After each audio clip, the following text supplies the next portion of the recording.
अदलिया के माजी के जो फैसले हैं और जो इस्टेब्लिशमेंट की माजी की रविश रही है, आप कहते हैं कि उसके बायस यहाँ तक नौबत पहुंची है। सईद काजी साहब ये बताइएगा कि अगेन जो पाकिस्तान तहरीक इंसाफ या खान साहब ने खुद फाइनल कॉल कह दिया और अब तो बहुत वाज़े अल्फाज में बताया गया मकसद इस एहतजाज का कि जब तक खान साहब की रिहाई नहीं हो जाती हम इस्लामाबाद से नहीं आएंगे, हम वहाँ धरना दे के बैठ जाएंगे। अभी तो इस्लामाबाद में आपको कोई भी नज़र नहीं आ रहा है उनके वर्कर्स, लेकिन क्या डिफरेंस ऐसा क्या है आज की इस कॉल में पाकिस्तान तहरीक इंसाफ की माजी की एहतजाजी कॉल्स की निस्बत? सादिया, पहली बात तो ये है कि ये जो एक चार्जशीट पेश की है अभी मेरे फाजिल दोस्त ने, अगर हम इसको 50%, 60%, 80% भी ठीक समझें तो मैं समझता हूँ इस गवर्नमेंट को इस्तीफा दे देना चाहिए कि इतने वाजे और क्लियर जराइम हो रहे हैं। पुलिस की वैनों से बंदे आज़ाद हो रहे हैं, कानून का मजाक उड़ रहा है, तो हम आपको जो जो जो अरबों डॉलर देते हैं हुकूमत चलाने के लिए, वो किधर जा रहे हैं? आप काम क्या कर रहे हैं? खुल्लम खुल्ला, यानी मैं for the sake of convenience मैं इस आर्ग्यूमेंट को ठीक मानता हूं जो उन्होंने कहा। ठीक है, तो इसके बाद और तुम हो कौन? क्या कर रहे हो? पूरा मुल्क, यानी पूरा मुल्क बंद है, मोबाइल बंद है, शादियों वाले बर्बाद हो गए, जनाजों वाले मर गए, जिन्होंने अस्पताल जाना था उनका बेड़ा गर्क हो गया। मैं क्या जानूं इमरान खान कौन और उसकी तहरीक क्या है, मुझसे उसका क्या लेना देना।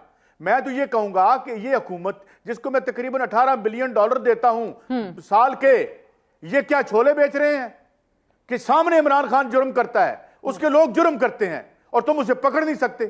भाई तुम कोई और काम कर लो, तुम कोई और थोड़े धंधे हैं तो कर लो। इसका मतलब तुमसे गवर्नमेंट नहीं हो रही।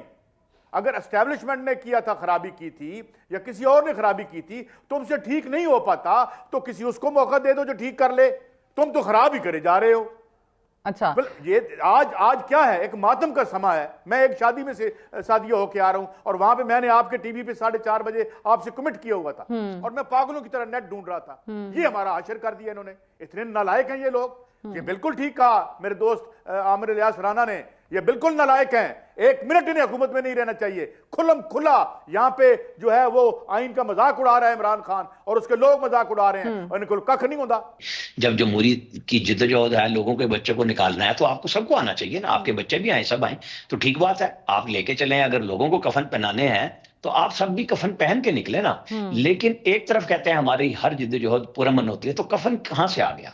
उसमें जहाद कहां से आ गया? आपने इस दफा तय किया कि हमने ना इजाजत मांगनी है, आप हमें इजाजत देते हैं।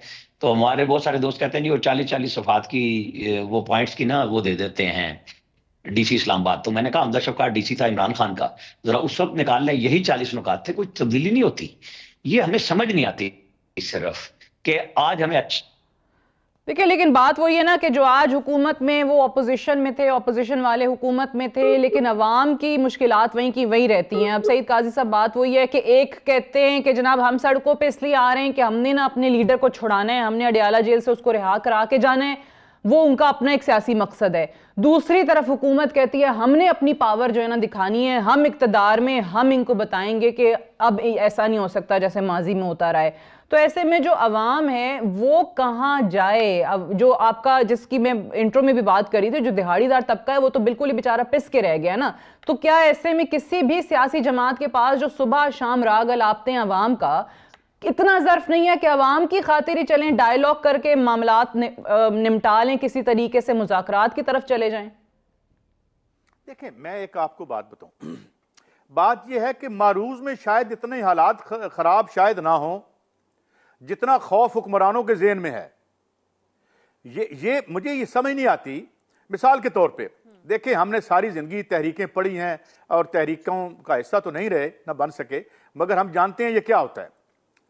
ये जो जलसा जुलूस है, आया, तकरीर की, जिंदाबाद मुर्दाबाद, टांगें थक गई, पांव जो है वो टूट गए थकन से, चूर होकर घर चले गए, कहानी खत्म होगी। प्रॉब्लम कहां होता है? प्रॉब्लम ये होता है कि जब आपका रियल जो वर्किंग क्लास है, जिस दिन वो स्ट्राइक कर देती है, बिल्कुल, तो उस दिन, जिस तरह मैं मिस्र की मिसाल देता हूं कि जब पोर्ट सईद के वर्करों ने कहा था कि हजूर आज से काम नहीं होगा, तो क्या हुआ? जो हुस्नी मुबारक था उनकी रिहाइश महल, सदारती महल से जेल में चली गई थी। ये मैं लंबी बात में, तदरीसी बहस में नहीं जाना चाहता। और ये इतने डरे हुए हैं इतने खौफजदा हैं। अगर मैं हुकूमत में हूं, मैं तो बहुत छोटा आदमी हूं, लेकिन चलो कहने दो, मैं कहूं यार आओ काट लो जुलूस यार, जेड़ा तुसी आने दें, एहतजाज करने दें, बैठने दें, करो यार, देने दें। नहीं ना कोई आदमी गमला भी नहीं तोड़ेगा, ना हम तोड़ने देंगे। ठीक है, please bring your people, speeches करो और घरों में जाओ, दैट्स इट। यार इतना खौफ, कांप रहे हो। मैं यकीन से कह सकता हूं कि कोई बड़ा पावर डिस्प्ले, मैं माफी चाहता हूं, मुझे पीटीआई के दोस्त मुझे माफ कर दें और मुझे खैरियत से घर जाने दें, मगर मेरी ये राय है कि कोई इतना बड़ा पावर शो नहीं होना था, इतना कोई ऐसा नहीं होने थी कि मौत आ जानी सी। उसकी वजह क्या है? उसकी वजह यह है कि वो खान को छुड़ा के घर ले जाते, ऐसा भी नहीं होना था। नहीं ऐसा मैं नहीं समझता, कुछ ऐसी बात होनी थी। मैं ये सिर्फ अर्ज करता हूं कि देखें, जो मिलिटेंट तहरीकें होती हैं उनके नारे और होते हैं, उनके स्लोगन्स और होते हैं, वो मईशत के स्टेटस को चैलेंज करती हैं, जिस तरह श्रीलंका में हुआ, जिस तरह बांग्लादेश में हुआ।